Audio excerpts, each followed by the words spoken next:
주시는 말씀. 오늘 하나님께서 우리에게 주시는 말씀은 창세기 2장 4절 말씀입니다.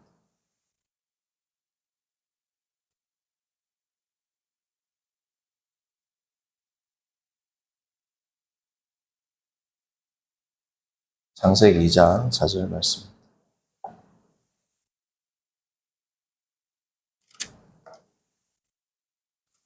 한 목소리로 합독하겠습니다. 이것이 천지가 창조될 때에 하늘과 땅의 내력이니 여호와 하나님이 땅과 하늘을 만드시던 날에. 아멘. 20세기 최고의 신학자로 손꼽히는 스위스 출신의 독일의 신학자 칼바르트는 하나님, 초월적인 하나님의 계시에 대한 필요성, 하나님이 초월적이신데 그 초월적인 하나님을 나타내는 방법은 계시 외에 다른 방도가 없죠. 초월적인 하나님께서 인간을 향한 계시를 할 때 이 계시의 필요성을 언급할 때 존더서 5장 2절 하반절을 인용합니다. 하나님은 하늘에 계시고 너희는 땅에 있다. 그게 이제 칼바르트의 말로 인해서 아주 유명하게 됐는데요. 하나님은 하늘에 계시고 너희는 땅에 있다. 이건 무슨 말을 의미할까요? 결코 넘어설 수 없는 간극이 존재한다는 겁니다. 창조주와 피조물 간에 결코 넘어설 수 없는 간극. 이것은 하나님께서 만약에 우리에게 자신을 계시해 주시지 않으셨다면 우리는 하나님을 알 수도 없고 심지어 부를 수도 없고 말할 수도 없는 그러한 존재라는 말입니다. 왜요? 우리의 인식에 피한 인식의 저 너머에 있다는 것은 알 수가 없죠. 우리가 알 수 있다는 것은 우리를 초월할 수 없습니다. 그렇죠? 우리가 알 수 있다는 것은 초월적 존재가 아니란 말이죠. 초월적 존재임에도 불구하고 인간에게 자신을 드러내셨다라는 것 자체가 사실은 신비입니다. 신비. 하나님이 초월적인 동시에 내재하시는 그분의 신비가 계시를 통해서 시작되었고 인간에게 주어진 것입니다. 우리가 주기도문 가운데 가장 중요한 기도문이 전반부에 나오죠. 세 가지의 기도문이 나옵니다. 하늘에 계신 우리 아버지 이름이 거룩히 여김을 받으시오. 나라가 임하옵시오. 뜻이 하늘에서 이루어진 것 같이 땅에서도 이루어지다. 사실 이 세 가지의 기도의 제목은 상호 연관이 있는 겁니다. 이 기도를 이루기 위해서 필요한 것이 우리에게 일용할 양식입니다. 우리의 일용할 양식 자체가 중요한 게 아니고 이 기도를 이루기 위해서는 우리가 살아야 되잖아요. 그렇죠? 자, 그러면 이름이 거룩히 여김을 받는 것은 다름 아닌 하나님의 나라가 이 땅에 임하는 겁니다. 하나님 나라의 가장 중요한 개념은 뭡니까? 통치입니다. 통치. 온 인류가 에베소서 말씀처럼 예수 그리스도를 주로 숭앙하고 예배하고 높이는 것, 그것이 하나님의 통치를 받는 것인데 그것이 다름 아닌 하나님의 이름을 거룩히 여기는 거죠. 하나님의 뜻이 온전히 이 땅에 이루어지는 겁니다. 그렇죠? 하나님의 이름이 거룩히 여김을 받는 것과 하나님의 뜻이 온전히 이루어지는 것은 다름 아닌 뭐예요? 하나님의 나라가 이 땅 가운데 하늘이 땅과 만날 때 그것이 하나님의 통치 그리고 하나님의 뜻이 이루어지는 거예요. 하늘과 땅이 만나는 첫 시작이 아까도 말씀드렸다시피 계시였고 또한 구체적으로는 인간이 하나님과 언약을 맺을 때 하늘과 땅이 만나는 위대한 사건이 일어납니다. 하나님의 나라, 하늘이 땅에 임하도록 하시기 위해서 하나님이 하신 것이 뭐냐? 그게 바로 인간 창조입니다. 인간 창조. 하나님의 통치가, 하나님께서 통치를 직접 하실 수 있어요, 없어요? 직접 하실 수 있습니다. 직접 온 피조물을 사실은 지금도 다스리시죠. 그런데 감사한 것은 뭐예요? 하나님께서 이 온 세상을 누구를 통해서 다스립니까? 인간을 통해서 다스린다. 하늘이 땅으로 내려오셨습니다. 그렇죠? 하늘의 통치가 땅에 임하게 하는데 누구를 통해서 한다? 하나님의 형상이신 우리 인간을 통해서 하나님께서 하신다라는 것이 얼마나 큰 영광인지 모른단 말이죠.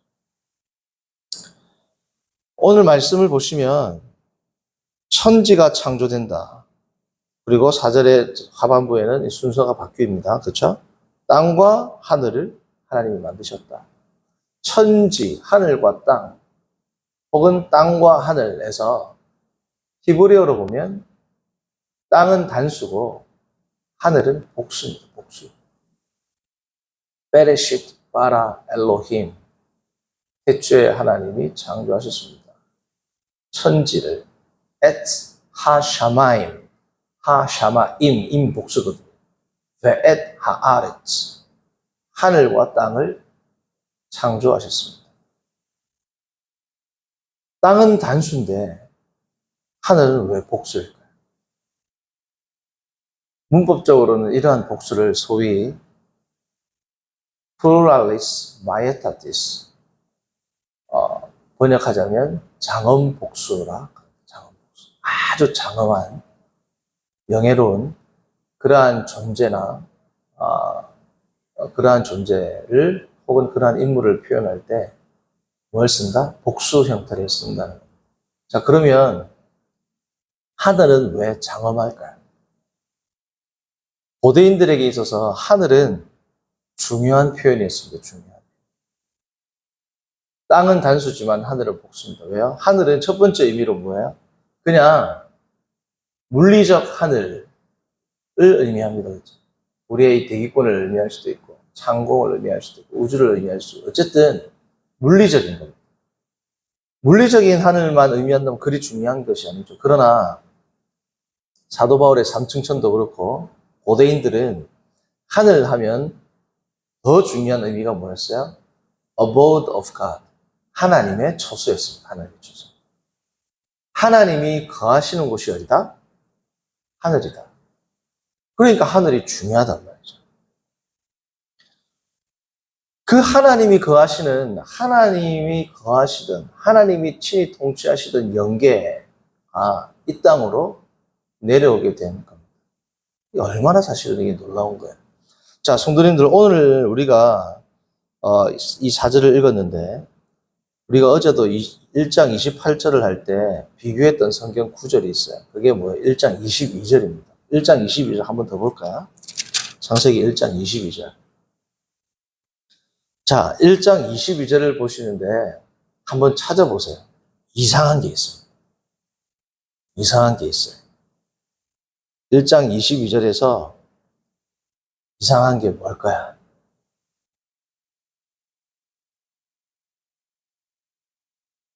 네, 1장 22절. 하나님이 그들에게 복을 주시며 이르시되 생육하고 번성하여 여러 바닷물에 충만하라. 새들도 땅에 번성하라 하시니라. 자, 이상한 게 있습니다. 자, 그럼 제가 이상한 부분을, 이상하다는 게 이상하다는 말이 이상하네. 성경인데. 어쨌든 언뜻 이해가 잘 안 되는 부분이 있습니다. 자, 제가 강조해서 읽어볼게요. 하나님이 그들에게 복을 주시며 이르시되 생육하고 번성하여 여러 바닷물에 충만하라. 새들도 땅에 번성하라. 저 뭐가 이상합니까? 그쵸?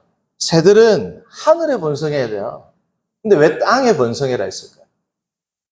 제가 아까 계속 말씀드렸던 이유에 있습니다. 하늘 하면 단순히 물리적 하늘만 있는 게 아닙니다. 땅 하면 물리적 의미만 있는 게 아니에요. 하나님은 하늘에 있고 너희는 어디에 있다? 땅에 있다. 모든 피조물들이 거하는 처소를 대표해서 하는 말이 뭐냐? 땅입니다. 땅. 하나님은 하나님의 영역에 있고 피조물들은 피조물의 영역이 있다는 겁니다. 그러니까 모세가 하늘, 땅 구별 못하겠어요. 그러나 땅에 충만하라고 한 겁니다. 왜요? 피조물이기 때문에.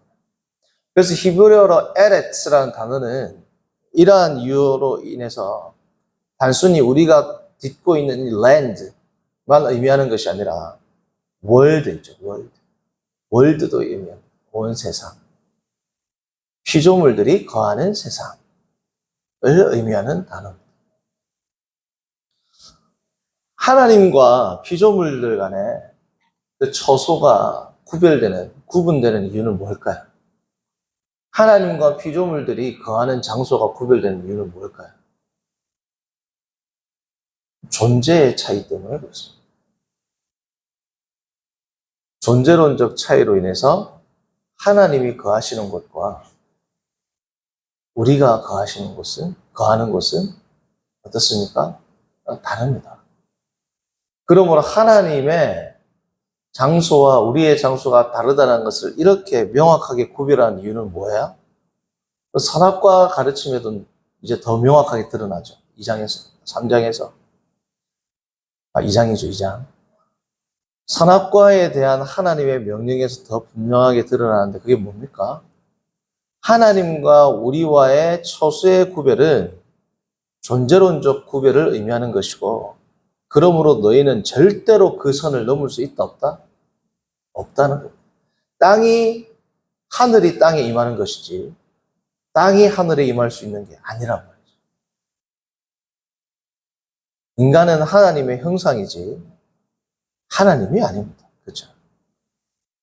하나님의 형상이 하나님을 대표하는, 때로는 하나님을 대리해서 세상을 통치하는 인간이라는 것을 알 수 있도록 항상 그것을 마음에 새기라는 의미로 선악과를 주셨는데, 인간이 선악과를 따먹으려는 그 행위는 결국은 하나님이 되려는 행위죠.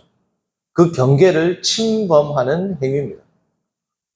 성도님들, 우리도 국가 간에 있어서 아무런 협약 없이 우리의 경계를 침범해 들어오면 어떻게 되는 그게 말 그대로 침범입니다. 침범. 까딱하면 전쟁이 일어난단 말이에요. 경계를 침범한다는 것은 엄청난 도전입니다. 우리가 잘 아는 바와 같이 인류의 선악과 사건도 그렇고 노아 방주의 사건도 그렇고 바벨탑 사건도 그렇고 공통점이 뭐예요? 인간이 하나님의 영역에 들어가는 겁니다. 들어가려고 시도하는 거예요. 그러니까 하나님의 뭐예요? 심판이 있습니다. 바벨탑 사건 11장을 이후에 보게 되겠지만 하나님께서 우리가 내려가자. 직접 내려가자. 심판하러 내려가자. 그 뜻입니다.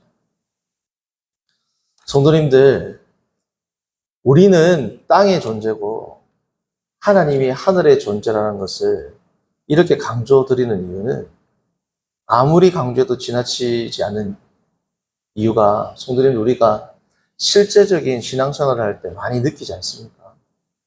특별히 하나님은 하늘에 계시고 나는 땅의 존재라는 것을 정말 인식하는 사람은 교만할 수 없습니다. 권위의식이라는 게 있을 수 없습니다. 권위의식이라는 게 뭐예요?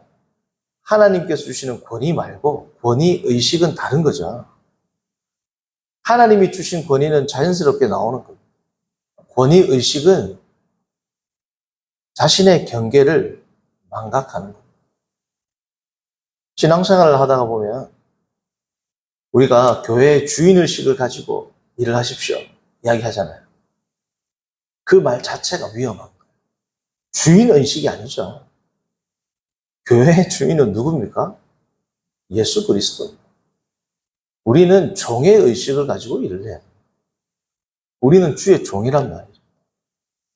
주의 종이라는 것은 어떠한 직분에도 관계없이 주어지는 너무나도 중요한 개념입니다.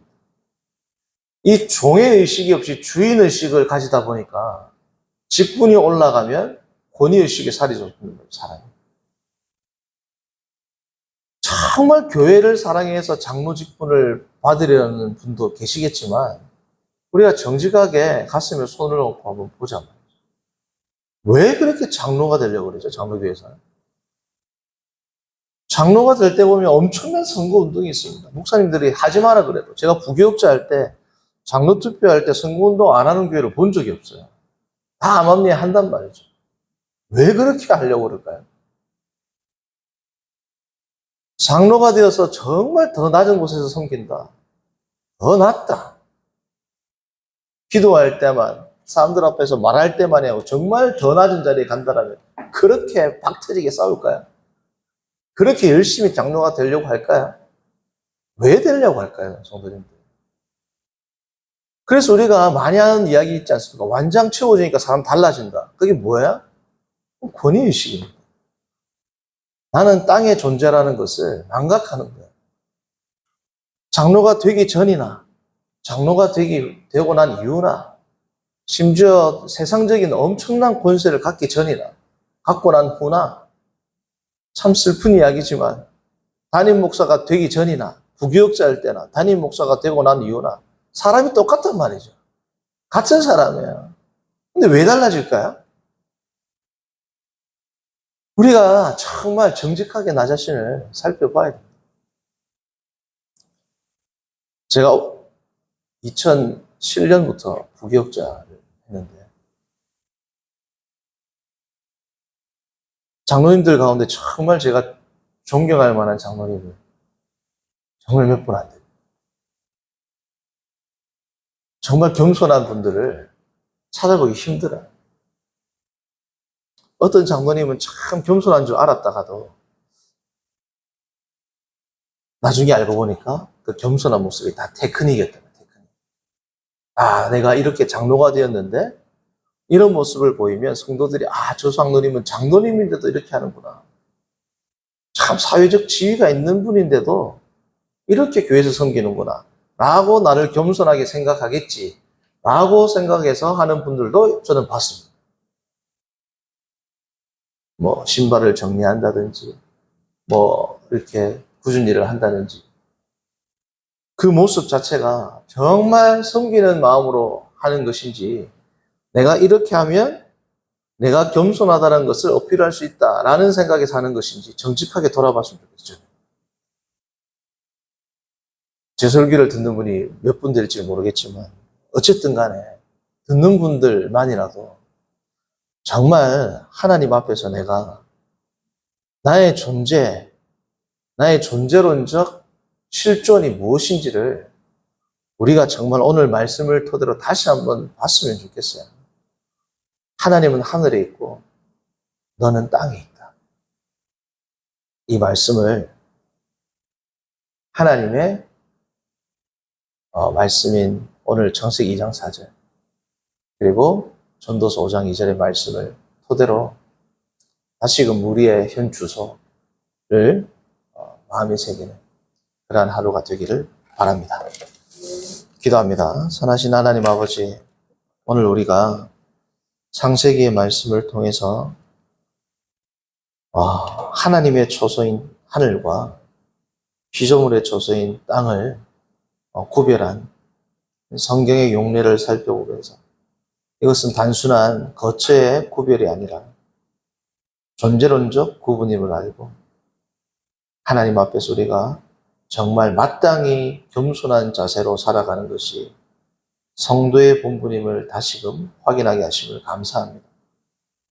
하나님, 우리의 마음 가운데 나도 모르는 사이에 슬며시 스며드는 교만함과 권위의식에서부터 참된 하나님이시지만 이 땅에 기쁨으로 내려오셨고 십자가 지실 때에도 그 앞에 있는 기쁨을 위하여 부끄러움을 개의치 아니하셨던 그 주님을 우리가 바라보고 예수 그리스도의 모습으로 그 형상을 닮아가는 우리 모두가 되도록 인도하여 주옵소서. 예수님의 이름으로 기도합니다.